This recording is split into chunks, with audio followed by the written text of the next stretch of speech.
자, 지금 3세션 시작하겠습니다. 예정 시간보다 한 10분 늦게 시작하게 됐네요. 짧게 하고 바로 빨리 시작하도록 하겠습니다. 시간을 아끼는 관계로. 저는 사회를 맡은 강원대학교 행정학과 김대근 교수입니다. 반갑습니다. 발제자와 토론자 소개해 드리겠습니다. 먼저 발제자는 김필두 박사님이십니다. 팜플렛에는 한국 주민자치학교 이렇게 있는데, 제가 알기로는 건국대학교 겸임교수로 계시지 않습니까?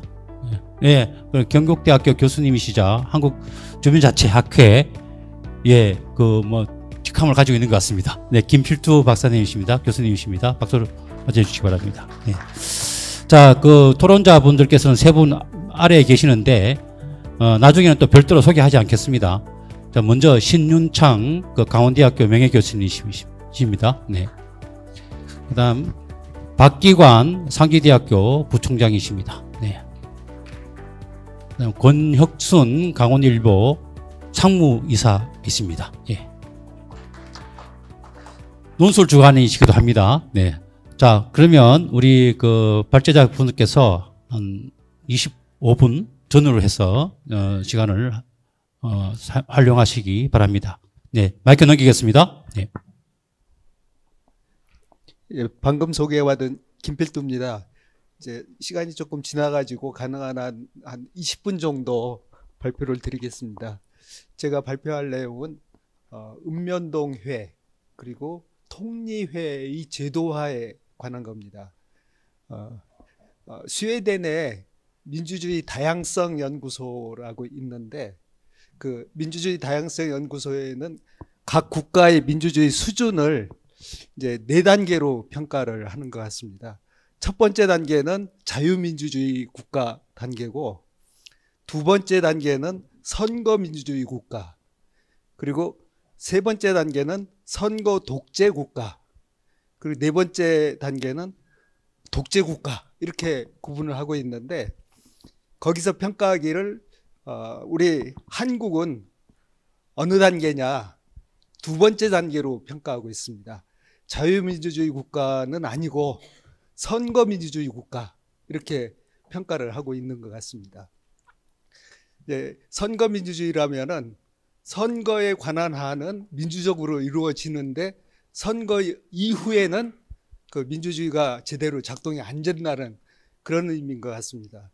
우리 잘 아시다시피 루소가 이런 말을 했죠. 영국의 국민들은 선거 때만 주인의 노릇을 하고 선거가 끝나면은 다시 노예로 되돌아간다, 이렇게 얘기를 하고 있습니다.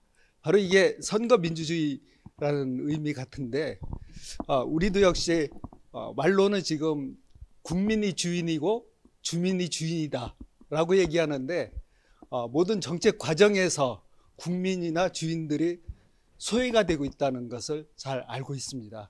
많은 정부에서도 국민만 바라보고 정치를 하겠다, 이렇게 하는데, 실제로는 국민을 위한 정치가 아니고 정당 정치, 파벌 정치가 이루어지고 있습니다. 과거에도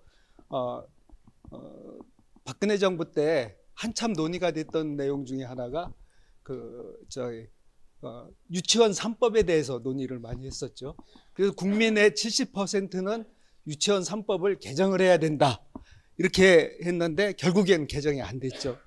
최근에서도 어떤 정치가가 이 사람은 국민의 56%가 참여하면 안 된다라고 하는데, 여론은 바뀐다 해가지고 참여를 하더라고요. 그런 거 보면은 국민이 주인이 된다는 얘기는 아직도 요원한 것 같습니다. 그래서 우리가 실질적으로 국민이 주인이 되기 위해서는 주민자치가 좀 더 활성화돼야 되는데, 지금 현재 읍면동 단위에서 주민자치가 이루어지고 있는데, 읍면동 단위의 주민자치가 이루어지고 있는 게 과연 주민자치 실질화에 도움이 되는가, 이 문제에 대해서 의문을 가지고 시작을 한 겁니다. 그래서 제가 발표드릴 내용은 실질적으로 주민자치와 주민참여를 활성화시키기 위해서 어느 단위에서 주민자치를 시행하는 것이 좀 더 바람직한 건가 하는 것을 한번 찾아보는 것입니다. 그래서 세 가지 차원에서 우선은 현재 우리가 이루어지고 있는 주민자치가 어떻게 되고 있고 주민자치가 어떤 방향으로 가고 있는지 하는 문제, 그리고 우리나라의 주민자치는 읍면동을 중심으로 해서 이루어지고 있는데 그러면은 읍면동이라는 제도가 주민자치를 하기에 적합한 것인가 그거 한번 살펴보고, 그렇다면은 국내외에서는 주민자치를 어느 수준에서 하고 있는가 분석을 해보고 거기에 맞게 주민자치를 할 수 있는 단위가 어떤 것인가를 찾아보는 것입니다.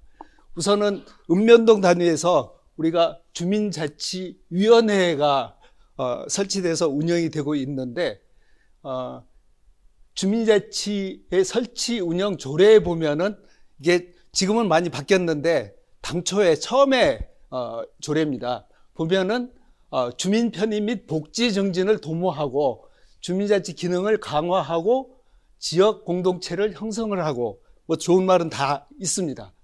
그래서 동사무소에 주민자치 설치 운영을 한다 이렇게 돼 있습니다. 그런데 실제로 보면은 읍면동이라는 구역이 다 아시다시피 상당히 넓어가지고 지역 공동체를 형성한다든지 주민들이 참여하는 데는 약간 문제가 있다는 것입니다. 그리고 대부분이 행정기관, 즉 읍면동장이 주도하고 있기 때문에 주민이 주체적으로 내가 주체자고 내가 앞장서서 권한과 책임을 행사한다라는 의식을 가지기가 좀 어렵다는 것입니다. 그래서 실제로 보면은 지방자치법, 지금도 이 지방자치법이 2021년도에 전부 개정이 됐는데 그때도 아직도 개정이 안 된 부분이 있습니다. 이 부분인데 지방자치법 시행령 10조에 보면은 주민자치센터를 설치 운영하는 것은 시군구3으로 되어 있고 시도는 주민자치 설치 운영을 지원한다 이렇게 규정이 되어 있습니다. 그래서 이 부분이 좀 개정이 돼야 실질적으로 주민자치가 되는데 아직도 법이 개정이 되고 있지 않아서 결국에는 주민자치는 관이 주도하는 걸로 되어 있습니다. 이렇게 법이 규정이 되어 있기 때문에 읍면동장이 자연스럽게 그 밑에 조례에 보면은 주민자치센터의 시설 프로그램을 운영하는 것은 동장이 한다. 그리고 동장이 위원회의 의견을 들어서 처리를 하는데 업무 분담도 동장이 알아서 업무 분담을 한다. 이렇게 규정이 되어 있습니다. 또 그 밑에 보면은 대부분 위촉도 동장이 하고 해촉도 동장이 하고 또 동장이 위원회에 참여해서 발언을 하고 결국에는 위에 있는 지방자치법 시행령에 따라서 모든 권한은 읍면동장에 있다는 것입니다. 그래서 실질적으로 주민이 주인이 되는 주민자치는 하기가 어렵다라는 것입니다. 그래서 이 주민자치위원회가 문제가 있다 해서 이걸 2013년도에 이제 개정을 하게 됩니다. 그래서 새롭게 주민자치회라는 제도를 도입을 하게 되는데 이 주민자치회 제도를 보면은 어떻게 달라졌는가 보면은 별로 달라진 게 없습니다. 그때 읍면동을 단위로 해서 주민자치회를 설치한다는 것 별로 달라진 게 없다는 것입니다. 그리고 또 정치권에서 많은 정치인들이 주민자치에 대해서 관심을 많이 가지고 좀 이제 달라지기 위해서 뭔가 조치를 취해보자. 그래서 많은 개정안들, 주민자치법을 입법화하자 해서 주민자치 입법안을 제시를 했는데 그 입법안들을 쭉 살펴보면 크게 한 4가지 정도로 요약할 수가 있는데 첫 번째 안은 기존에 있는 주민자치 제도를 그대로 적용을 하면서 이걸 법으로 만들겠다라는 것입니다. 두 번째로는 약간 좀 복잡한데 주민이 주인에 대해서 주민이라는 큰 틀 안에서 주민들이 대표기구로서의 주민총회가 만들어지고 그리고 또 주민총회 기구에서 정한 의결사항들을 집행을 하는 집행기구로서 주민자치회를 둔다 하는 것이고, 또 특히 좀 여기서 다른 대안하고 차이가 있다면은 회원 제도라는 게 있습니다. 주민자치회라면은 반드시 회에 회원이 있어야 되는데 지금까지는 회원에 대한 규정들이 아직 정해져 있지 않았었는데, 여기서는 그러면 주민자치회라면 회원이 있어야 되고, 그 회원을 중심으로 해서 회가 대표로서 총회가 구성이 되고, 그 다음에 집행기구로서 주민자치회가 구성이 돼야 된다라는 것을 분명히 해서 이 비안이 그래도 나름대로의 의미가 있는 안이 아닐까 생각을 합니다. 그렇다면 주민자치가 이루어지고 있는 바탕이 현재는 읍면동인데, 그럼 읍면동이 어떤 문제가 있는지 이 부분에 대해서 한번 살펴볼 필요가 있겠습니다.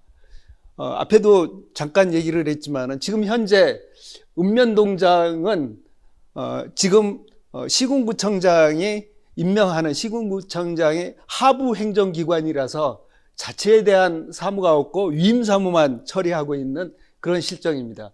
그리고 임명권자가 시장, 군수, 구청장이기 때문에 시장, 군수, 구청장에 대해서 충성을 하고 주민들에 대해서는 책임을 지지 않는다는 겁니다. 그리고 민주성보다는 효율성에 우선 관심을 가지고 있고, 주민들이 뭘 원하는가 보다는 임명권자가 뭘 원하는가, 이쪽 부분에 대해서 관심이 많다는 겁니다. 그래서 지금 주민 중심으로 해서 이제 주민자치를 좀 더 활성화시키기 위해서는 이런 읍면동정 제도를 좀 바꿔보자는 움직임들이 많이 있는데, 그 중에 하나가 현재 시장, 군수, 구청장이 임명하는 읍면동장을 주민들이 선택할 수 있는 그런 제도를 도입하자라는 것입니다. 그래서 많은 지역에서 이 제도를 활용을 하고 있는 지역들이 많이 있습니다. 그래서 읍면동장의 자격을 가지고 있는 5급 공무원 중에서, 그 중에서 이제 주민들이 자격이 있는 공무원 중에서 우리는 이 사람이 우리 동장을 했으면 좋겠다, 면장을 했으면 좋겠다라고 선택할 수 있게 하고, 그리고 또 임명권자의 시군구청장은 선택받은 주민들이 선택한 읍면동장에게 좀 더 많은 권한을 부여하는 이런 것을 모색을 하고 있고, 일부 지역에서는 실천을 하고 있는데, 이게 전반적으로 좀 확대되는 것이 좀 필요하지 않을까 생각을 하고 있습니다. 그리고 또 하나 생각해 볼 수 있는 것이 읍면동장 하부 단위로 이제 통리장 제도가 있습니다. 통리장 제도는 행정동의 하부 단위로서 공무원의 업무를 보조하는 그런 역할을 하고 있죠.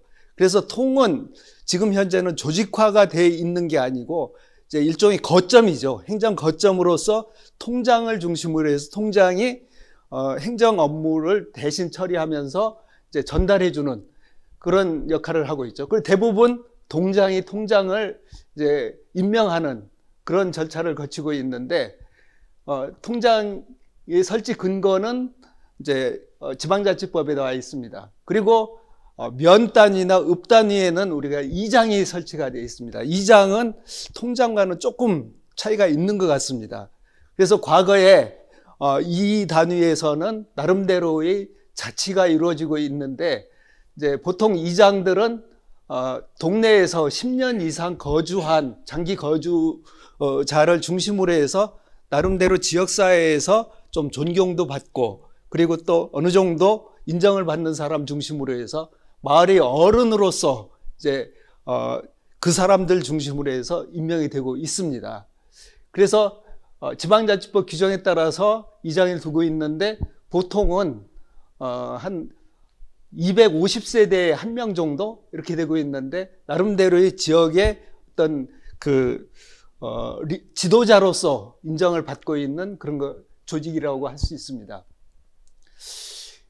그동안 통리장들이 수행하였던 기능들을 보면 과거에는 주로 시책을 홍보하거나 주민사회를 독려하거나 그런 거였었죠. 특히 시장, 군수, 구청장이 어떤 행사를 할 때 의무적으로 참여해서 이제 행사를 빛내는 그런 역할들을 주로 했었죠. 그리고 각종 조사나 통계 자료, 그리고 민방위 대장 이런 역할을 했었죠. 근데 여기다가 최근에는 좀 더 기능들이 많이 추가가 돼서 주민 간의 어떤 갈등을 해결한다든지 마을 행사를 주관한다든지 이런 좀 더 추가적인 역할들을 하고 있습니다. 제가 몇 년 전에 그 강원도에 있는 이장들을 대상으로 해서 조사를 한번 해본 적이 있었는데, 어떤 이장은 그 동네에 관광 안내원 역할도 하고 있고, 또 새롭게 외부에서 이사 오거나, 그러니까 말하자면 귀농 귀촌 그런 사람들이 있으면은 농사도 지도해주고, 그리고 동네에 적응할 수 있게 서로 이렇게 소개도 시켜주고, 그런 역할들을 하고 있어서 과거에 그 일방적으로 행정의 그 전달자 역할을 하던 게 점차적으로 지역사회 리더 역할로 좀 전환이 되고 있다라는 걸 알 수가 있습니다. 특히 과거에 시군구 통합을 할 때 청주라든지 아니면은 그 마창진, 그때 통합할 때 가장 발언권이 센 게 동네 이장이었습니다. 청원군도 마찬가지고, 그래서 이장들이 그 지역사회 여론을 주도하는 그런 주도층으로 변화되고 있다라는 것입니다. 그래서 앞으로는 그런 이장들을 중심으로 해서 주민자치가 좀 더 활성화되고 이장들이 마을을 이끌어가는 지도자로 좀 더 활동을 하는 것이 바람직하지 않을까, 이런 생각을 해봤습니다. 그래서 외국에서는 일반적으로 주민자치가 어떤 식으로 진행이 되고 있는가를 한번 쭉 살펴봤습니다. 첫 번째로는 그 영국의 페리시 제도인데, 이거는 뭐 다 알고 있는 것인데, 작은 단위, 유권자 1000명 정도 되는 단위, 그리고 그보다 더 작은 단위도 이 구성이 가능할 수 있도록 되어 있는데, 이제 페리시는 공동체를 대표해서 지역사회의 다양한 공공서비스를 대신해서 처리해주는 뭐 교통이라든지 범죄 예방이라든지 이런 다양한 그런 역할들을 하고 있고, 그리고 그보다 아주 인원이 150명 내지 1000명 이하 되는 그런 지역에서는 페리시를 구성할 수 없는 대신에 페리시 의회를 구성해서 운영을 하고 있어서 민주적으로 잘 운영이 되고 있고, 그리고 페리시 또 협의회를 구성을 해서 이제 직원들과 의원들, 그리고 많은 사람들이 서로 화합할 수 있게 하고 있고, 또 페리시 인증제를 택해서 이제 지역사회의 여러 좋은 일들을 많이 시행을 하고 있다라는 것을 알 수가 있습니다. 두 번째로는 그 스위스의 란츠 게마인데인데, 이건 주민자치라기보다는 집적 민주주의에 해당이 된다고 생각을 합니다. 그래서 우리가 하는 주민자치하고는 약간 결이 다르지만은 주민이 주인이 돼서 지역사회 문제를 직접적으로 해소를 한다는 측면에서는 좀 더 바람직하지 않나 생각을 합니다. 그래서 전체 주민들이 1년에 한 번 모여가지고 광장에서 모여서 이제 투표하는 것, 그건 우리 TV를 통해서도 여러 번 방영이 됐는데, 여기서는 작게는 금연구역을 설치하는 문제, 크게는 대중교통요금을 많이 받을 것인가, 아니면 완전 무료화할 것인가, 또 세금 인상 문제, 또 예산안 문제, 이런 다양한 문제에 대해서 논의를 하는 그런 조직체로서 이제 지역 주민들이 직접 참여해가지고 자기 의견을 제시한다는데 의의가 있습니다. 미국에서는 이제 오바마 대통령 때 많이 이제 언론에 탔었는 타운 미팅, 지역사회 내에서 이제 교회를 중심으로 혹은 커뮤니티 공간을 중심으로 해서 필요에 따라서 필요한 장소에서 함께 모여서 함께 지역 문제를 논의를 하는데, 여기서도 세금 문제라든지 안전 문제, 경제 문제, 인프라 구축 문제, 이런 문제에 대해서 다양하게 논의가 이루어지고 있는데, 논의 단위가 지역의 작은 공간에서 사람들이 참여할 수 있는 사람들이 누구든지 직접적으로 참여한 그 오픈 공간에서 이루어진다는 그런 장점을 가지고 있습니다. 그래서 외국 사례들을 좀 더 종합해 보면은 이제 스위스 사례라든지 아니면은 미국의 타운 미팅 사례 이런 것을 종합해 보면은 시민들이 직접 통치자의 입장에서 그리고 피치자의 입장에서 두 개의 기능들을 동시에 수행하고 있다는 것, 그런 점에서 이제 공통점을 가지고 있고, 또 하나는 구역 단위가 상당히 좁은 작은 단위에서 이루어지고 있다라는 것이 특징으로 살펴볼 수 있습니다. 그 일본의 사례를 몇 가지 좀 살펴봤는데, 일본에서 그 총무성에서 선정한 일본의 가장 살고 싶은 농촌 마을이라고 해서 이제 총무성에서 선정을 한 아지무 마을이라는 곳인데, 이제 이곳에서는 과거에는 점점 우리와 마찬가지로 인구도 줄어들고 경제도 침체되고 그랬는데, 그 인구를 되살리면서 경제를 활성화시키는 정책으로 그린 투어리즘을 선택을 했습니다. 그래서 농촌 지역에 가지고 있는 많은 자연 자원 그리고 관광 자원들을 효율적으로 활용을 해서 당일치기형, 주말형, 돈형, 교류형, 체험자형에서 다양한 유형의 관광 상품을 개발을 했는데, 이 개발해서 운영하는 것이 동네의 주민자치회라는 것입니다. 그래서 주민자치회를 홍보부, 기획개발부, 아구리부, 환경미화부 이렇게 나누어서 지역 내부적으로 조직화돼서 관의 도움을 받지 않고 자체적으로 운영이 되고 있는 그런 사례였습니다. 그리고 얼마 전에 그 주민자치 중앙회에서 이제 현장을 방문한 그런 건데, 일본의 신시로시에 관한 것입니다.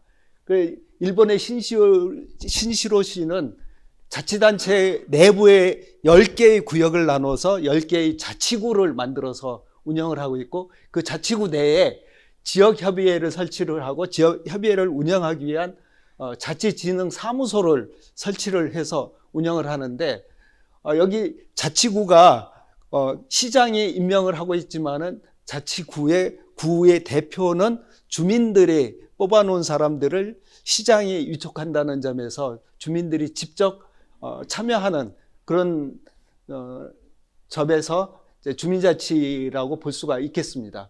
주 활동 내용은 학교, 도서관, 체육, 또 주민 예산에 관련된 사항, 또 청소년 복지라든지 또 시장 선거를 할 때 입후보 예정자들을 불러가지고 공개 토론회를 한다는 그런 것도 이 자체의 역할이라고 되어 있습니다.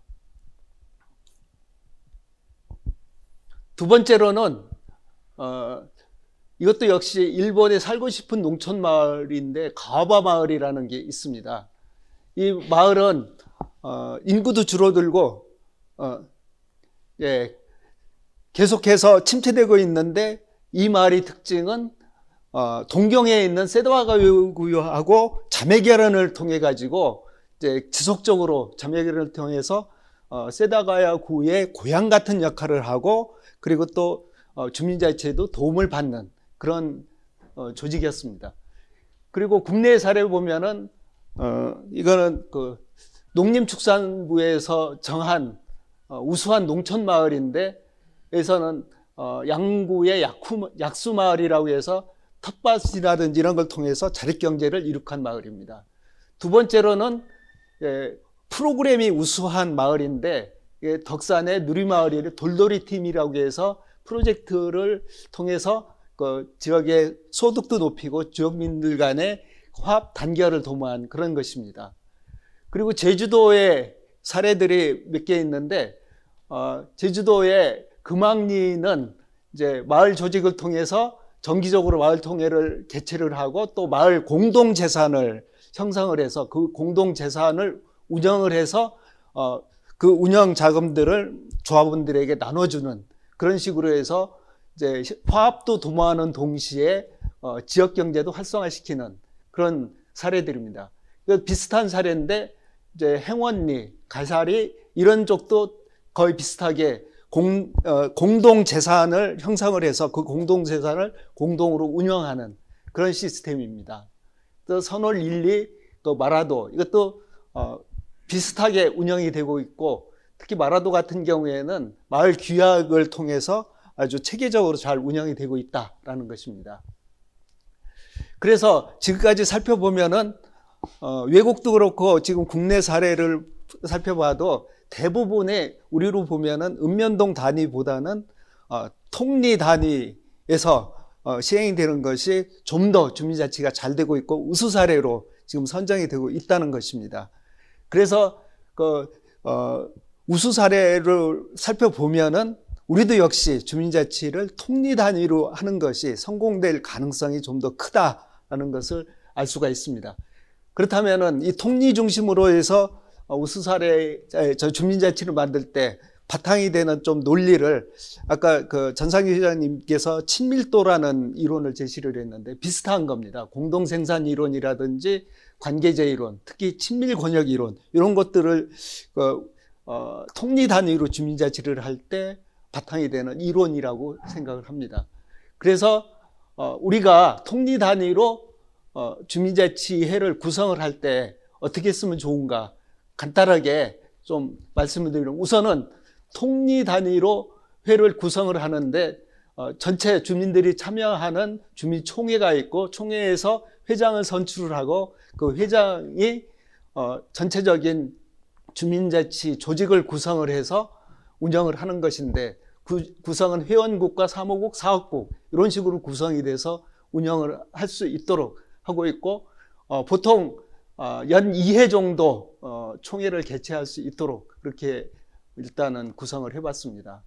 그래서 이러한 통리회가 함께 모여가지고 읍면동회를 구성을 하는데 단순하게 주민자치위원들만 가지고 읍면동회를 구성을 하는 게 아니고 지역 대표 그리고 각종 사회단체들이 함께 모여있는 그런 사회단체 대표들 그리고 주민자치위원회 세 부류가 함께 모여서 그야말로 지역에 있는 다양한 단체들이 함께 모여서 이제 의논을 할 수 있도록 그렇게 있고 그 맨 밑에 보면은 자치회의 되어 있는데 이 부분들이 바로 통리회의 대표들이 모여서 형성된 그런 조직체입니다.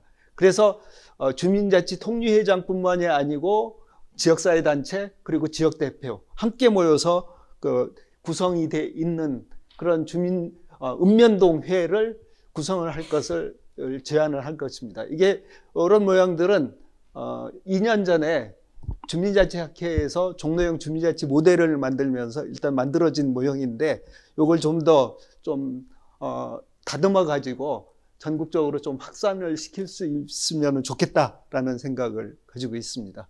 예, 시간이 없어가지고 간단하게 이제 발표를 마무리하겠습니다. 감사합니다.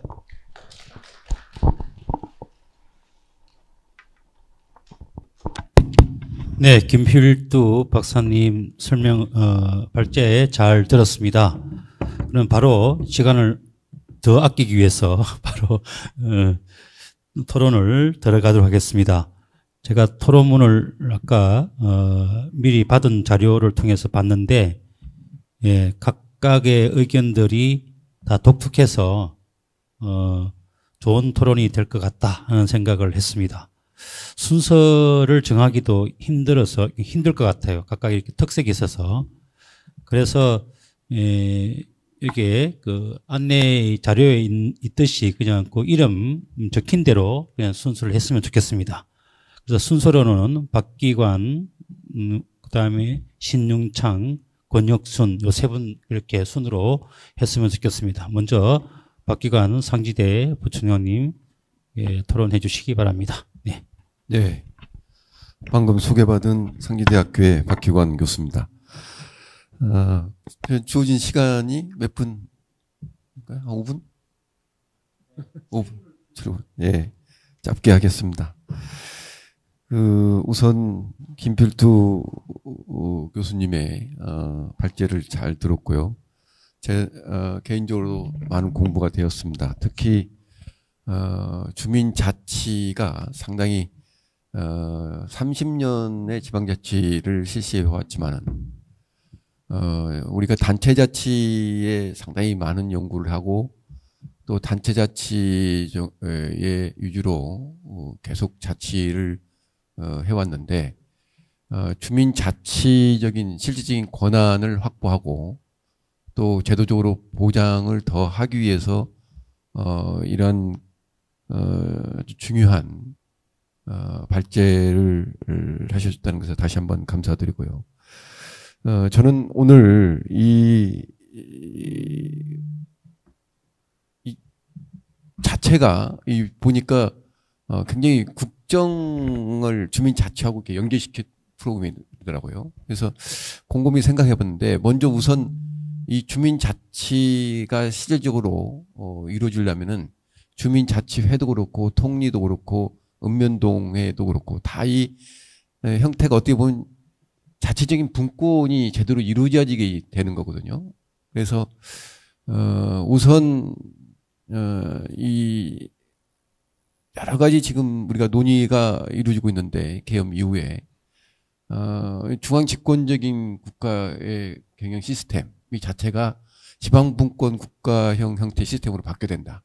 그러니까 중앙의 권한 자체가 지방으로 권한이 과감하게 이양이 돼야지 이런 주민 자치에 관련된 또는 읍면동에 관련된 통리에 관련 것도 자연히 해결될 수 있다 이렇게 보입니다. 그래서 첫 번째가 제가 이 토론문을 읽고 첫 번째 제시하고 싶은 거는 대한민국이 우선 중앙 집권적인 정치행정 시스템을 탈피해야 된다. 그러기 위해서는 지방 분권형 국가 경영 시스템으로 바뀌어야 되는데 지방 분권형 국가 경영 시스템은 과연 뭐냐라고 했을 때 중앙정부는 더 이상 중앙의 권한을 계속적으로 저렇게 걸머쥐고 있어서는 안 된다. 그래서 과감하게 이제 중앙정부는 권한을 지방정부에 주민에게 돌려줘야 되고 또 중앙정부는 이제 더 다운사이징 해야 되고 또 민첩하게 대응해야 되고 효율적인 정부로 가야 된다. 이것이 첫 번째고요. 두 번째는 국정의 운영 시스템, 전반적으로 봤을 때 국정의 시스템 자체가 우리 지방을 또는 지방자치단체 또는 지방정부라고 하는데 지방정부란 표현을 요새는 이제 지금 쓰고 있는데 중앙정부와 지방정부를 같이 동방자를 여기면서 국정을 협력하면서 간 적이 별로 없습니다. 지금까지. 그래서 앞으로는 국정에 관련된 모든 부분을 중앙정부와 지방정부의 긴밀한 협력 시스템으로 가야 된다. 이게 두 번째입니다. 그래야지 이것도 해결이 되는 측면이에요. 세 번째는 자 그러면은 이제 협력 시스템으로 가면 가장 중요한 게 마지막 하나가 남습니다. 중앙의 권한을 되돌려줬으면은 자치권 보장이 철저하게 이루어져야 됩니다. 이 자치권 보장이 이루어져야지 오늘 김필두 박사님이 계시는 이 주민자치도 실질적인 권한이 확보될 수 있거든요. 그 자치권 보장이라고 하는 것은 지방자치단체의 조직권이라든지 인사권이든지 재정권이든지 개혁권이라든지 이런 것들이 제대로 지금까지 돌려준 적이 없어요. 아직도. 이러한 상태에서는 이것도 유연하거든요. 그래서 이 부분이 반드시 이루어져야지 이것도 이루어질 수 있고요. 제가 실제적으로 이 정부에 들어가서 지방 분권에 대한 설계를 하면서 이 형태의 주민자치의 개선 조항을 우리가 넣었습니다. 사실은 그때 당시에. 근데 주민자치의 개선을 할 때에 우리가 뭘 고민했냐면은 가장 중요한 게 두 가지 키워드를 고민했어요. 하나는 자율성에 초점을 뒀습니다. 즉 다시 말해서 주민 참여 확대를 위해서 주민자치회의 자율성 주민자치회를 실제로 보장시킬 수 있는 토대를 좀 보자. 이렇게 하나 했었고요. 또 하나는 지역 여건에 따라 다 달라질 수밖에 없습니다. 아까 우리 김필두 박사님께서도 교수님께서도 제시했지만은 그 모델이 다 협력형, 뭐 단독형도 있고 뭐 다 이렇게 할 수 있는데 어떤 형태로든지 앞으로 이 지역의 여건, 특수성이 맞게끔 주민자치에도 거기에 맞는 그러한 형태로 구성이 운영되지 않으면 안 됩니다. 지금 우리나라는 전부 다 주민자치회나 주민자치위원회를 거의 다 획일적인 방식으로 이루어졌고 거의 시범적인 운영을 빌미로 해서 모두 다 그렇게 통일적으로 이루어진 부분이 있거든요. 근데 앞으로는 아주 다양한 지역에 적합한 그런 모델들이 형성이 돼서 운영될 수 있는 기틀을 마련해야 된다. 그렇게 된다면은 아무래도 주민자치회가 활성화되지 않겠느냐 이렇게 볼 수 있고요. 여러 가지 있는데 제 시간 관계상 그렇고 한 가지 제가 좀 다른 건 다 뭐 저희 동의하는데 주민 참여를 촉진시키기 위해서 읍면동장 주민 추천제를 굉장히 중요하게 아마 제시를 했고요. 또 이러한 부분들에서 상당히 좋은 개안이라고 보는데 이걸 만약에 읍면동장이 주민 추첨제를 했을 때 어떤 문제가 발생할 수 있느냐. 우리는 지금 직업공무원제를 채택하고 있는데 이 직업공무원제 간에 아주 충돌 현상이 나타날 수 있다라는 측면입니다. 즉 다시 말해서 공무원의 정치적 중립성이라든지 또는 신분 보장 이런 핵심적인 가치가 이루어지고 있고 또 임용 승진 배치 이런 부분에서도 지방정부가 직접 관리해야 되는데 만약에 주민 추천제로 했을 때는 이게 상당히 지방자치단체에 봉사해야 될 그러한 어떤 직업공무원으로서를 벗어나고 어떻게 보면 잘못하면은 상당히 이 정치성이라든지 또는 이런 그 상당히 그 중립성에 상당히 해가 되지 않겠느냐 이렇게 보여집니다. 그러니까 예를 들어서 이게 정치와 집단화돼 버리면은 우리가 직업공무원에서 가지고 있는 정치적 중립성에 대한 봉사 능력이 없어져 버리고 오히려 상당히 관주도 형식, 지금까지 해왔던 관주도 형식이 더 고착화될 필요고 할 수 있는 그런 문제가 있다는 점을 한번 지적해 드리고 싶고요. 이것을 해결하기 위해서는 앞으로 주민 추천 과정에서 정당이나 정치단체의 개입에 금지를 할 수 있는 그런 부분들을 법령에 엄격히 넣어서 이것이 훼손되지 않도록 이렇게 하는 방안을 한번 모색해 볼 수 있는 방법을 강구하는 방법이 좋을 것 같습니다. 특히 일본 같은 경우는 많이 제시했는데 일본의 같은 경우는 보면은 주민 추천제에 우리가 좀 도입할 방법을 일본의 같은 경우를 좀 참고할 볼 필요는 일본은 철저하게 근린자치 형태로 이루어지고 있고 행정기관과 완전히 별도로 운영되고 있습니다. 그 별도로 이루어진 상태에서 근린자치의 공동체 형성, 커뮤니티 형성된 그 단위로 해서 주민들이 직접 선택을 하거든요. 그러니까 이러한 방식을 우리 주민 추천제 할 때 좀 접목을 하면은 상당히 좋은 이점이 있지 않을까 이렇게 생각합니다. 감사합니다. 네, 박기환 교수님 감사합니다. 다음으로는 우리 신윤창 우리 강원대 명예교수님께서 토론해 주시겠습니다. 네, 아마 주민자치회 유형을 좀 많이 좀 말씀하신 것 같은데, 예, 부탁드립니다. 네, 네, 강원대학교 명예교수입니다. 이렇게 강원도에서 이런 큰 행사를 갖다 하기 때문에 제가 여기에 참여하게 되지 않았느냐 이런 생각을 갖다가 해봅니다. 우리 김필두 박사님의 고견 제가 잘 들었습니다. 그리고 대부분 동의하고 그렇지 않은 이제 논문의 완성도를 높이기 위해서 한두 가지 제가 또 말씀드리도록 하겠습니다. 저는 항상 그 생각을 갖다 합니다. 민주주의를 하는 국가에서는 지방자치를 해야 되고 지방자치를 하게 되면은 반드시 주민자치를 해야 된다. 그런데 EU 국가들이나 OECD 국가들도 거의 마찬가지거든요. 근데 대한민국만 유독 민주주의를 한다라고 하고 지방자치를 한다라고 하는데 또 주민자치는 또 하지 않고 있어요. 굉장히 아이러니한, 그러면서도 과연 민주주의라고 할 수 있겠느냐. 역으로 이제 질문을 갖다 해볼 수가 있는 거죠. 근데 저희가 굉장히 이제 여러 가지 문제점이 드러나는데 지방자치를 갖다 한다. 주민자치를 한다라고 해서 2013년부터 전국에 한 6,700개 정도 읍면동을 갖고 주민자치에 관련해서 이제 시범 사업을 많이 했어요. 근데 지금 한 12년이 지났는데도 아직도 시범 사업을 하고 있는 거예요.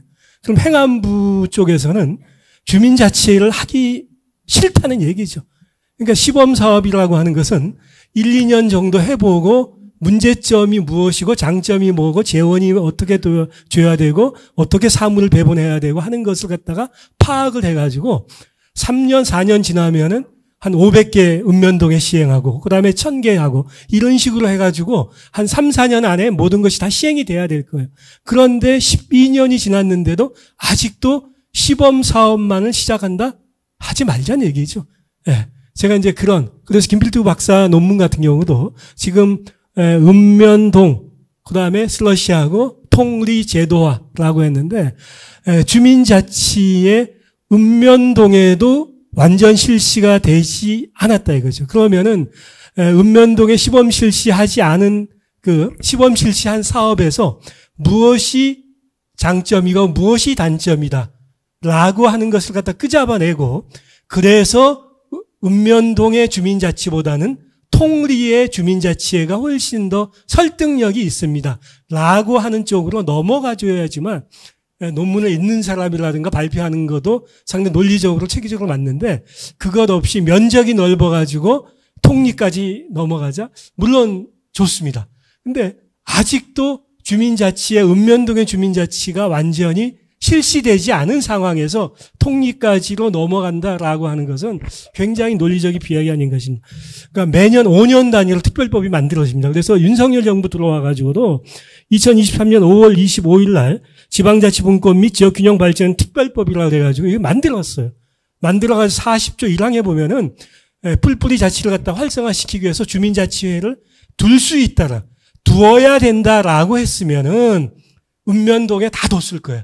그러니까 둘 수 있다라고 하니까 시장, 군수, 구청장은 두는 강제 조항에다가 초점을 맞추는 것이 아니고 두지 않아도 된다라고 하는 쪽에다 포커스를 맞춰가지고 읍면동에 이거는 그 읍장, 면장, 동장의 하나의 액세서리로 전락을 시켜버린 거죠. 그러니까 이런 것을 갖다가 우리가 빨리 법을 갖다가 시행할 수 있게끔 주민자치법이 만들어지지 않고는 굉장히 읍면동 전혀 실시 시범사업만 하고 있고 그다음에 통리는 지금 아이디어는 좋은데 과연 언제까지 나가겠냐는 그런 의문이 좀 들게 됩니다. 그다음에 이제 읍면동 실시를 하려고 그래도 농촌, 어촌, 산촌 그다음에 인구가 100만 이상의 특례시, 광역시, 그다음에 20, 30만의 도시. 그러니까 여러 가지 모델이 나올 수 있는 거거든요.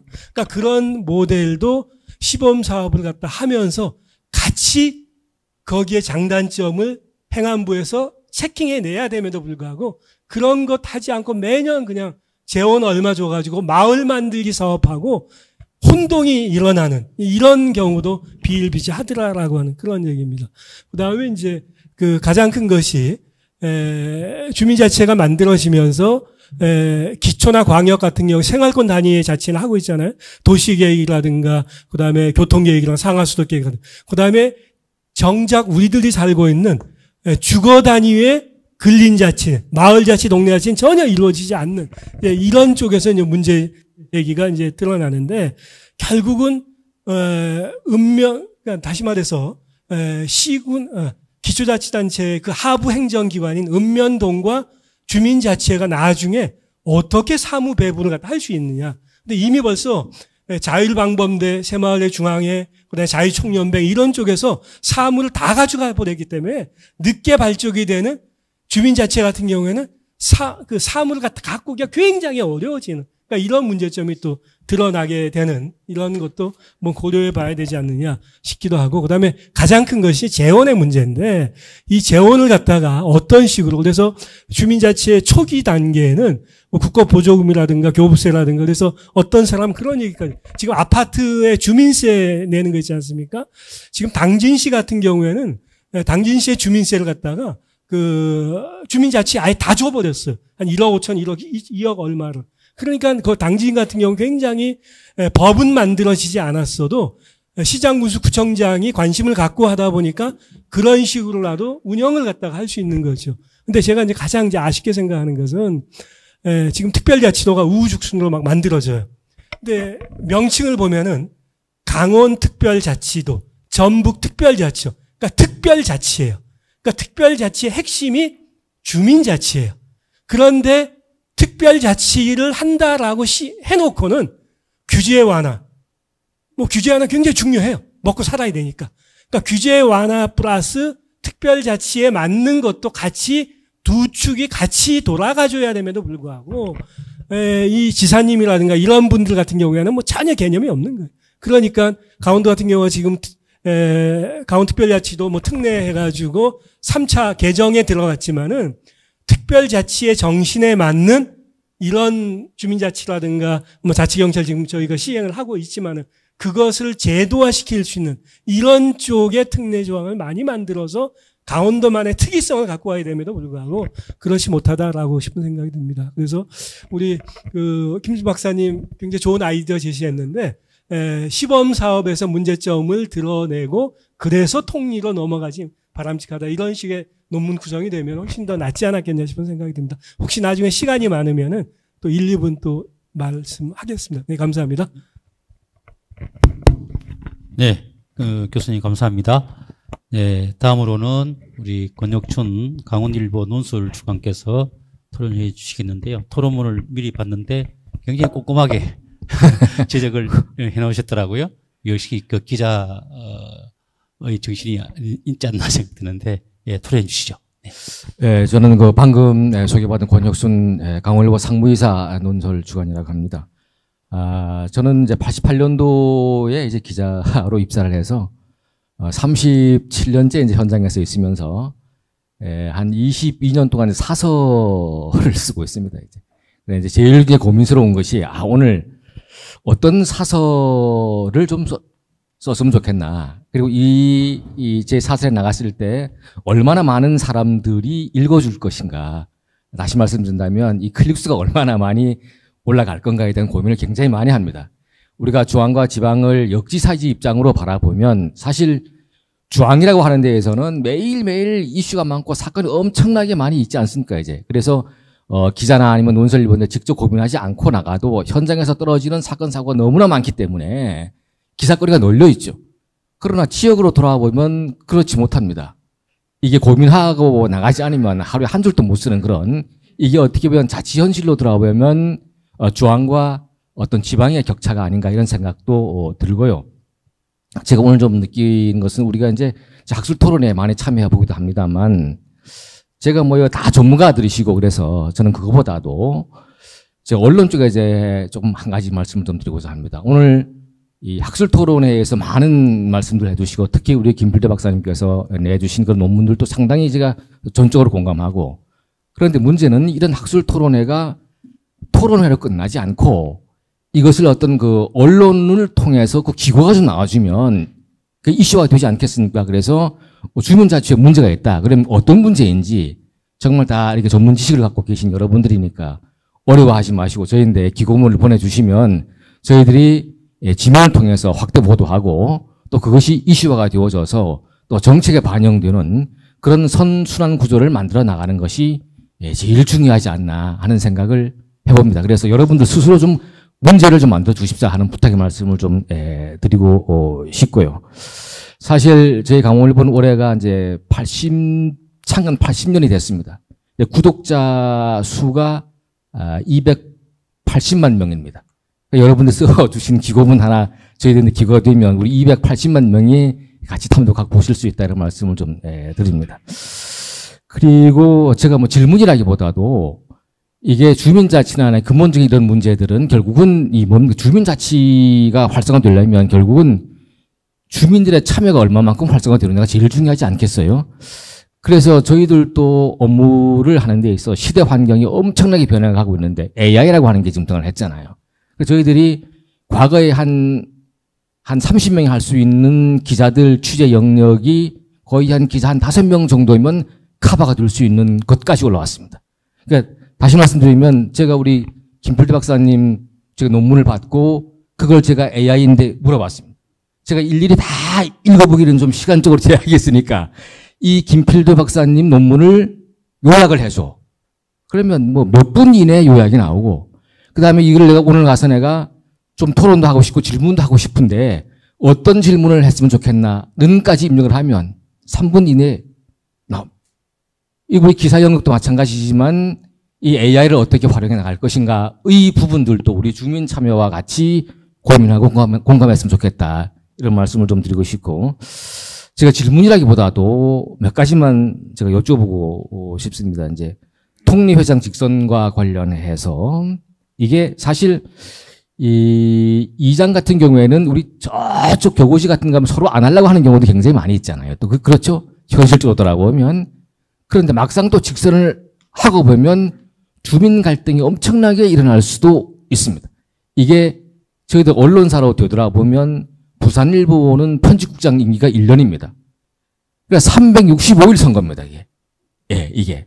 그래서 만약에 통리회장까지 직선을 하게 됐을 경우에 주민 갈등을 어떻게 치유해 나갈 것인가에 대한 고민도 우리가 좀 해봐야 되지 않겠나 이런 말씀을 좀 드리고 싶고, 요것은 아까 우리 박기관 교수님과 좀 중복되는 질문이 되겠습니다만, 읍면동장 주민추천제, 이게 이제 주민들이, 우리 뭐, 읍장이나 면장 이런 사람들, 어떤 사람이 했으면 좋겠다. 소위 말하는 추천을 하는 거잖아요. 그러니까 이것은 결국은 자치단체로 돌아와 보면 인사권과 충돌을 줄 수 있다는 부분들이죠. 그죠? 우리가 이제 강원도로 들어보면 가장 고민스러운 것이 이제 지사가, 부시장, 부군수 임명할 때 알력이 엄청나게 많이 생깁니다. 그와 같은 취지로 살펴본다면 이 읍면동 주민추천제가 실시됐을 경우에 행정의 인사권과 충돌이 생겼을 경우 어떻게 이걸 해결해 나갈 것인지 또 하나. 마지막으로 좀 이제 말씀드리고 싶은 것은 이게 지역 간 주민자치 역량, 정보의 격차라고 이야기할까요? 그러니까 같은 시군이라고 하더라도 같은 읍면동이라고 하더라도 정보 격차가 엄청나게 심한 경우가 많이 있잖아요. 이런 정보 격차를 어떻게 해소해 나갈 것인지 세 가지만 제가 나름 좀 준비를 해봤습니다. 그리고 제가 이 발표문 요약이나 그다음에 이 토론 요지 이런 부분들도 제가 AI를 일부러 한번 활용도 해봤고 AI와 통화를 하면서 제가 그 같이 이 피드백을 하면서 제가 연구를 좀 해봤습니다. 뭐 불충분하지만 제가 오늘 생각한 부분들을 간단하게 말씀을 드렸습니다. 고맙습니다. 네, 감사합니다. 네, 그 발제에서는 추천제가 논의되었는데 또 한 발짝 더 나아가서 또 직선제도 말씀을 하셨고 또 추천제도 또 토론하셨고 그렇게 두 가지인데 하여튼 그 부분에 대해서는 좀 답변을 좀 해주시면 좋겠다는 생각인데요. 아까 그 언론을 통해서 기고를 많이 해주면 좋겠다 하는 것은 굉장히 좋은 의견인 것 같습니다. 네. 그러면 저 플로어의 질문을 듣기 전에 우리 그 박사님께서 좀 먼저 질문에 대한 답변을 하고 그다음에 플로어로 질문을 넘어갔으면 좋겠습니다. 네. 예, 첫 번째로는 그 박기관 교수님하고 권혁선 그 논술주관님 같이 말씀을 하셨는데 직업공무원제 관련해 가지고요. 사실 지금 직업공무원제가 너무 경직된 관료화돼서 그걸 좀 해소하라고 차원에서 그 개방형직위제를 채택하고 있는 건 잘 아실 겁니다. 그래서 어느 정도 이제 좀 유동성 있게 하고 그리고 주민들이 원하는 그 공무원들을 선택할 수 있게 자격을 갖춘 사람 중에서 선택하는 거니까 크게 문제는 없지 않나 싶습니다. 그리고 또 통리단이 이제 주민자치를 실시할 때 신주창 교수님 재원 문제를 말씀을 하셨는데 그게 큰 문제죠. 저도 수조 원의 재원이 드는 문제인데, 근데 제주도 사례 제가 소개를 했지만 제주도 사례의 대부분은 리 단위에서 이루어지는데 거의 공동재산 관리 방식을 선택해가지고 마을 공동재산을 통해서 재원을 그쪽에서 확보하는 그런 방안이 아주 괜찮은 것 같습니다.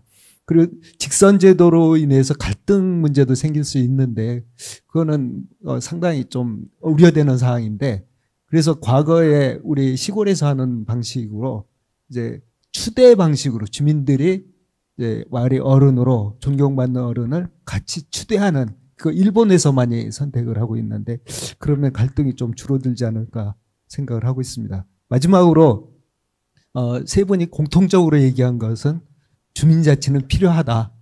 아주 고무적인 말씀을 해주셨는데 부족한 글이지만은 좀 더 보완을 해서 완성도 있는 그 논문이 될 수 있도록 한번 만들어 보겠습니다. 감사합니다.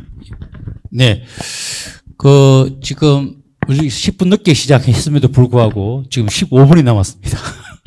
그래서 제가 사회를 잘 본 것 같은데요. 우리 플로어에 계시는 분들 혹시 질문이나 코멘트 있으면 또는 토론하신 분들한테도 질문하셔도 될 것 같고요.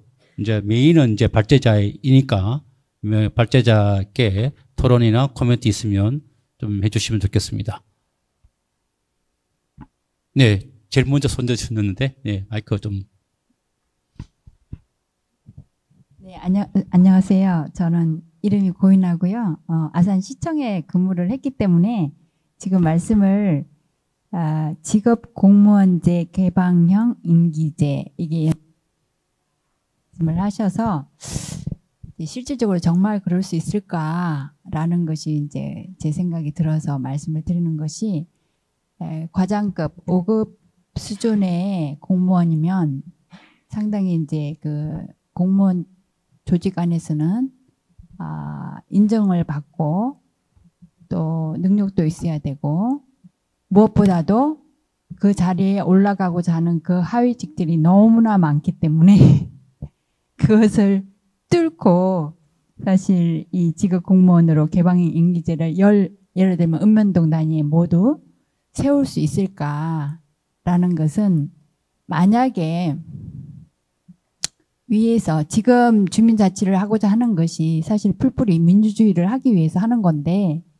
위에서 그것을 꽂아서 한다면은 하겠죠. 그런데 공무원 조직을 그것을 뚫고 할 수 있을 어떤 힘? 그것을 이제 민주적인 의사, 주민들의 의사를 반영해서 하고자 한다면 그만큼 주민들의 의사가 강력하게 반영이 돼야 되지 않을까 싶은 생각이 들어서 이 문제가 쉽지 않을 거다. 제 생각이 그렇습니다. 그래서 말씀드립니다. 이상입니다. 네, 질문이 아니고 코멘트에 가깝게 들립니다. 네, 현실적인 어려움을 말씀하신 것 같아요. 네, 또 다른 분, 네, 말씀하십시오. 네.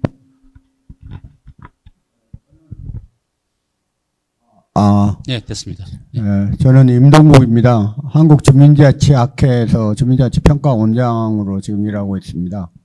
저 김필태 교수님께 질문 드리겠습니다. 읍면동장 직선제하고 우리나라 지방자치 계층제와 관련된 사항입니다. 읍면동장 직선제를 하게 된다면 우리나라 계층제, 지금 지방자치의 2층 기초자치단체와 광역자치단체를 놔두고 현행 상태에서 가능한 것인지, 거기에 대해서 어떤 지방자치단체에 대한 계층제를 다시 재논의해야 되는 것인지, 재설정해야 되는 것인지, 그게 어떻게 하는 게 바람직한지 거기에 대해서 질문드리고 싶습니다. 네, 이상입니다. 네, 좋은 질문으로 보입니다. 네. 또 다른 분 계십니까? 네. 마이크 앞에.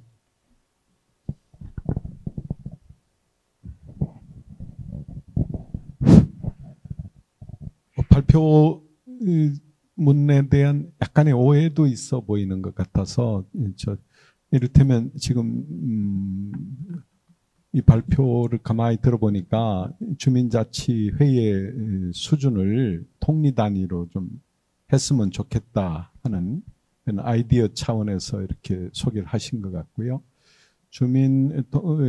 읍면동장 추천제라고 하는 것은 직선을 하자는 뜻은 아닌 것으로, 이제 읍면동에 가보면 저분이 꼭 우리 읍장이 됐으면 좋겠다, 이런 추천을 말하는 것으로 저는 이해를 했습니다. 그 질문은 제 경우는 지금 이제 읍면동 단위에서 주민자치라고 하는 것이 매우 그 관치적 요소가 많고, 실제로 우리가 주민자치 그러면 주민자치회의 이 구성부터 그 경계를 가지고서 자기 의제를 자기 경계 내에서 자기 의제를 만들어가고, 자기 의제를 해결하기 위해서 자기 규범과 자기 통치를 해나갈 수 있는 단위가 어디 있느냐, 이렇게 볼 적에 이제 읍면동 단위에서 좀 어려움이 좀 많이 있다는 것이 지금 너무나 많은 사례들이 나와 있어서 아마 그런 것을 이제 깔고서 이렇게 좀 읍면동 통리 단위에서 주민자치가 됐으면 좋겠다, 이렇게 이해를 하면 될 것 같은데, 근데 우리가 늘 혼란스럽지만 제시한 그 주민자치를 이 작은 단위에서 잘하고 있다는 것을 소개를 하신 사례들이 그게 이를테면 어떤 경우는 마을 사업을 하는 곳을 잘하고 있다. 뭐 이렇게 돼 있어요. 그래서 저는 물론 이제 공동체 자치 수준, 그러니까 주민자치가 제도화 현재 되고 있는 것 이전에 공동체 자치 수준에서 우리 대한민국에서도 여러 군데 잘하고 있는 곳들이 있는데 그런 것들을 의미하는 것이라면 좋은 사례들도 있습니다.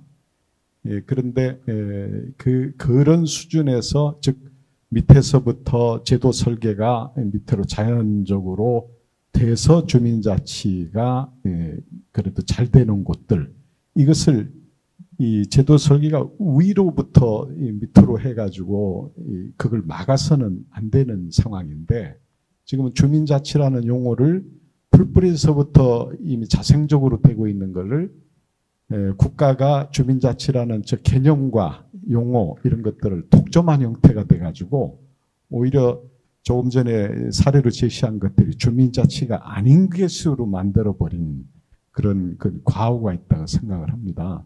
그래서 지금은 뭐 제도를 만드는 여러 훌륭한 그 연구를 하신 분들이 앞에 있지만은 밑으로부터의 이 제도가 만들어져가는 과정을 위로부터 이 제도를 설계하는 것들이 좀 통합되는 모델로 뭐 조직 심리라든가 조직 설계에서 그런 방향으로 가고 있는데 우리는 현재 그 단계로 가고 있다 이런 생각이 들어서 주민자치회의라는 개념도 지금은 이제 충분히 그런 밑으로부터의 주민자치를 좀 살려내가는 방법으로 제도 설계가 바뀌어야 된다는 것으로 이해를 하고 싶습니다. 신윤창 명예교수님께 당진시가 그렇게 하고 있는 거 있잖아요. 그것을 이제 그걸 확산시키기가 이제 현재 잘 안 되고 있는 그 원인이 주민세 가지고서 이제 주민자치 당진시가 주민자치 한다고 뭐 소문이 나고 또 그 다음에 이제 뭡니까 리빙랩 방식으로 주민자치를 하고 뭐 이래서 그게 확산되기를 기대하고 있었는데 그게 안 되는 것에 대한 어떤 고견가를 좀 듣고 싶습니다. 네, 먼저 신윤창 교수님 답변하면서 이제 마지막으로 하겠습니다. 네. 네, 두 가지만 말씀드리겠습니다. 우선은 주민자치회하고 마을 만들기 사업하고, 그러니까 사업하는 쪽으로 이 잘못 방향으로 자꾸 나가게 되면은 혼재가 일어나게 되고 복잡해져 버리거든요. 그래서 대체로 주민자치회가 지금 제대로 활성화되지 않은 곳은 만들기 사업하는 거, 뭐 이런 거하고 혼재가 되고 정체성을 찾지 못해서 그렇지 않냐. 그래서 뭐 저도 굉장히 공동체 정신 그 토대 위에서 바텀업 쪽으로 나와야 되는데 그렇지 않은 것이 가장 큰 이유가 아닌가 싶은 생각이 듭니다. 그 다음에 이제 당진 같은 경우에 충남 같은 경우에 뭐 서산도 있고 공주도 있고 뭐 굉장히 많은데 유독 당진만 주민세를 갖다가 그 시장이 그러니까 주민자치회 쪽에 다 넘겨주면서 사업을 하라고 했었거든요. 근데 그 결론은 뭐냐면은 저도 뭐 제가 크게 연구를 해보지 않았지만은 왜 그것이 당진만 많은 재원을 갖고 일을 많이 하고 그다음에 도의 보조금도 받고 중앙정부의 돈도 받는데 다른 지역은 그러지 못하냐. 결국은 시장 군수가 주민자치에 관련해 가지고 얼마만큼 관심을 갖다 갖느냐. 다시 말해서 내 임기의 낙선 당선에 관계없이 풀뿌리 자치를 한번 활성화시켜 보겠다라고 하는 그런 생각을 갖고 있으면은 좀 가능한데 그렇지 못한 경우에는 확산이 안 되는 것 같아요. 그래서 저도 그 충남의 다른 지역 같은 경우에 시장 군수는 바본도 아니지 않습니까? 그런데 주민세를 갖다가 주민자치회에 다 넘겨주어서 얻어지는 표하고 안 넘겨줬을 때 얻어진 표하고 코스트 베니핏 따져가지고 그렇지 않냐. 그래서 옆에 보령 같은 경우는 한 500만 원밖에 안 줘버려요. 그러니까 그런 데하고 굉장히 많이 차이가 나지 않습니까? 그거는 결국은 그 지역에 살고 있는 사람들이 얼마만큼 좀 자각을 하냐. 선각자적인 기질이 있느냐. 이런 데서 차이가 나죠. 왜 그런 당진이 제일 처음에 시작할 때 지금 그 읍면동 사무소에 프로그램 나오는 거, 주민들이랑 컨텐츠 나오는 것이 너무나 당진 시민들하고 안 맞는다. 여기서 자각이 돼. 그럼 우리끼리 한번 만들어 보자라고 하는 것서부터 시작이 된 거거든요. 그러니까 그런 식의 자각을 하는 사람들이 있으면 되는데 그런 것을 끄잡아내기가 쉽지는 않죠. 왜 그래? 인간은 내 문제 직접적인 나의 이해관계나 돈의 어떤 지급이나 뭐 이런 것이 안 되면 거의 무시해버리고 눈을 감아버리잖아요. 그러니까 그런 쪽하고 당진이 다르지 않냐 싶은 생각이 듭니다. 제가 답변이 아니다라고 싶은 생각이 들면서도 저도 굉장히 의아해했다 싶은 생각이 듭니다. 네, 제 팜플렛에 나오는 시간으로는 한 4분 남았는데요. 아까 제가 말씀드린 대로 한 10분 늦게 시작했어요. 그래서 우리 발제자께서는 4분이라는 시간에 얽매이지 말고 좀 충분히 답변을 해주시면 사회자님, 좋겠습니다. 요 하나만 제가 토론하지만은 추가 질문이 있으실까요? 지금 주민자치회가 2013년 특별법 박근혜 정부 때부터 만들어졌는데 지금까지 시범 사업만 하고 한다는 얘기 행안부가 하고 싶지 않다는 얘기거든요. 그러면은 왜 하고 싶지 않은지 12년, 13년 동안을 하고 싶지 않은지 이런 문제점을 잡아가지고 주민자치 학회라든가 이런 쪽에서 그리고 지금 국회도 특정 정당이 과반수 이상이잖아요. 그러면은 아까 제가 민주주의를 하게 되면 지방자치를 해야 되고 지방자치를 하면은 주민자치를 반드시 해야 되는데 이건 핵심 알파고 오메가인데 이런 쪽으로 드라이브를 갖다 걸게 되면은 오히려 상당히 쉽게 주민자치회 법이 만들어지지 않을까 싶음에도 불구하고 지금 안 하고 있고 그래서 육신석열 정부 쪽에서 설계도 했던 우리 박기관 선생님 같은 경우도 일부 책임이 없다라고 이야기하기는 어려운 것 같아요. 그래서 그런 쪽 문제를 갖고 한번 이야기를 해야 되겠죠.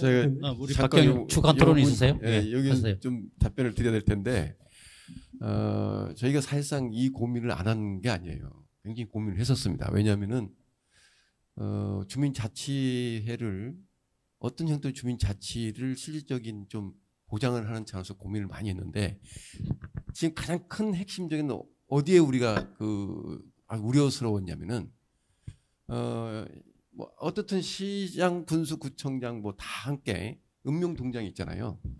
이게 다 읍면동장이 애속화되어 있습니다. 현실상 임명권자가 있으니까. 근데 이 읍면동장은 이 주민자치위원회를 구성할 때 거의 다 보니까 뭐 지금 뭐 어떻게든 다른 아마 추천도 하고 뭐 다른 모범 사례도 있을지 모르지만은 가장 우려하는 부분이 굉장히 뭐랄까 자기에 맞는 또는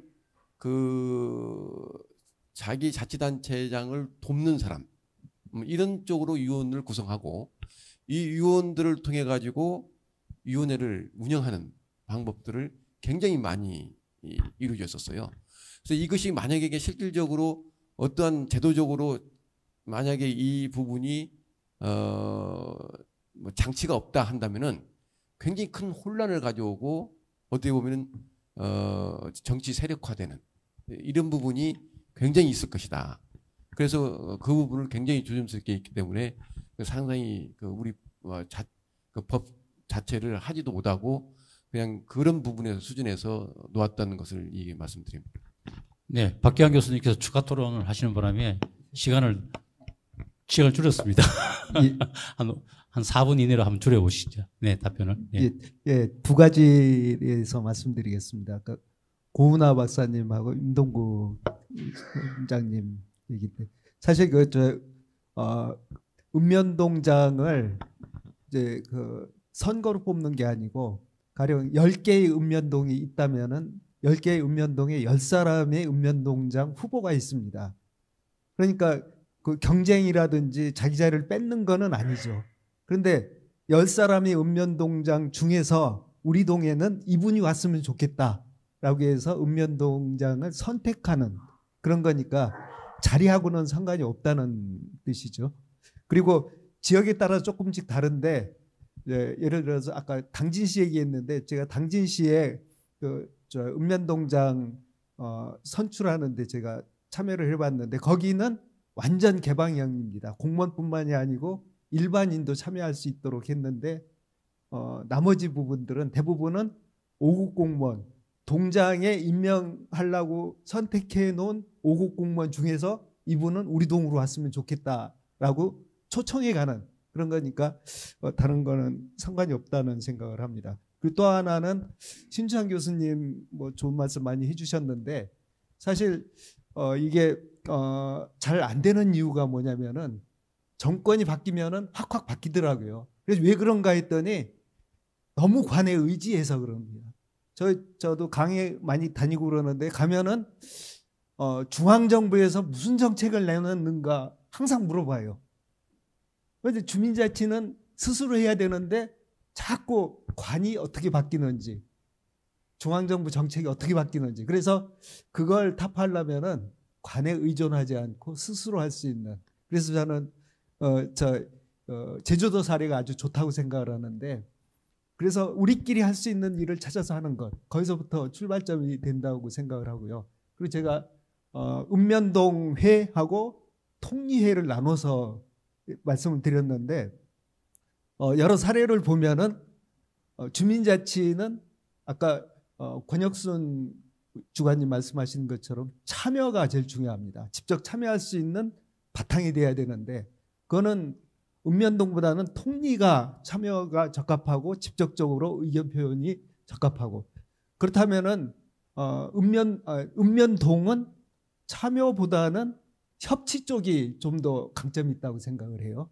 그래서 거버넌스가 강점이 있고 통리는 참여 쪽에 강점이 있어서 실질적으로 주민자치에는 통리 쪽으로 하는 게 바람직하고 그 통리 단위의 거버넌스를 읍면동에서 하면은 좀 더 시너지 효과를 얻을 수 있지 않나라는 생각을 했습니다. 예. 네, 그 마지막 답변하기 전에 손을 드신 분이 있어서 제가 그 전에도 못 봤는지 지금 답변하기 전에 제가 인지를 했어요. 우리 권호덕 우리 춘천지속가능발전협의회 대표께서 질문입니까 아니면 코멘트입니까? 그러면 2분 이내로 코멘트를 해주시기 바랍니다. 네, 시간이 지금 넘어가지고 네. 사회를 잘 보다가 마지막에 제가 또 시간을 잘못 배분하네요. 네. 네, 죄송합니다. 늦게 손을 들어서. 저는 춘천지속가능발전협의회 대표 맡고 있는 권호덕입니다. 그런데 제가 이제 얘기를 들으면서 제가 주민자치 활동을 지금도 하고 있는데요. 현장에서. 현장의 시각과 학계의 시각이 참 다르구나 하는 걸 제가 느꼈습니다. 지금. 교수님들 말씀이 주민자치 현장에서 별로 도움이 되지 않는 그런 말씀들을 하시는데요. 오늘 이 발제문을 보면서 제가 이런 생각이 들었습니다.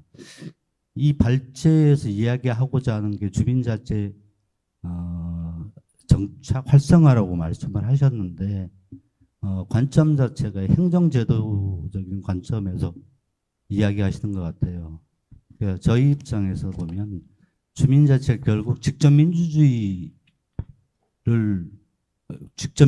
장으로서 주민자치를 이해해야 된다고 봅니다. 그래서 이 관점 자체가 행정제도가 아닌 민주주의 관점에서 좀 봐야 된다고 보고요. 그런 점에서 읍면동회를 구성하는 것이 과연 이것이 지위가 어떤 지위를 가질 수 있는가라고 하는 부분이 좀 애매한 거예요. 그러니까 주민들의 직접적 의사가 반영되는 구조인가. 근데 지금 설계하신 거로 보면 그렇게는 보여지지 않아서 그럼 이것이 현재 읍면동장을 직선제로 하든 수천제로 사실 그건 중요한 문제가 아니거든요.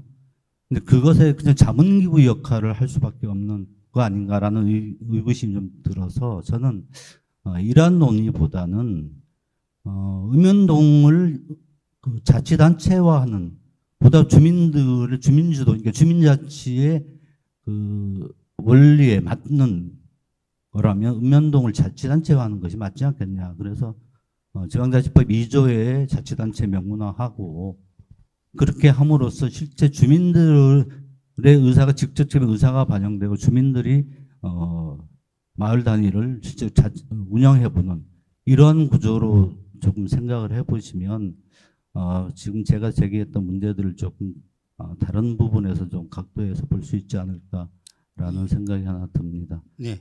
네. 네, 또 다른 그 굉장히 그 또 논쟁을 할 수 있는 그런 토론을 해주셨는데요. 내일 주민자치와 지방행정제도의 토론자로 나서기 때문에 그때 한번 좀 시간을 가지고 한번 말씀해 주시기 바랍니다. 제가 이 강원대학에서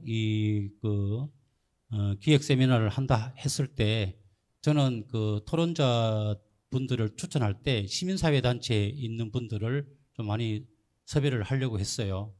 왜냐하면 금방 말씀하신 대로 학계에서 많은 업계에 있는 분들의 생각을 하면 동종의 어떤 그런 생각들만 주로 교류되는 것 같아서 현장에 계시는 분들이 좀 말을 좀 해주시면 좋겠다는 의미를 했는데, 예, 내일 한 번 더 그 기회가 있으니까 말씀해 주시면 고맙겠습니다. 예, 이것으로 한 5분 오버했습니다. 원래 시간 계획된 상으로. 그러나 10분 늦게 시작했다는 걸 한 번 더 강조드리고요. 예, 이것으로 우리 3세션 마치도록 하겠습니다. 5분 정도 휴식했다가 다시 지금부터 4세션, 5세션 들어갈 수 있도록 하겠습니다. 네, 발제자, 토론자 감사합니다. 네, 박수해 주십시오.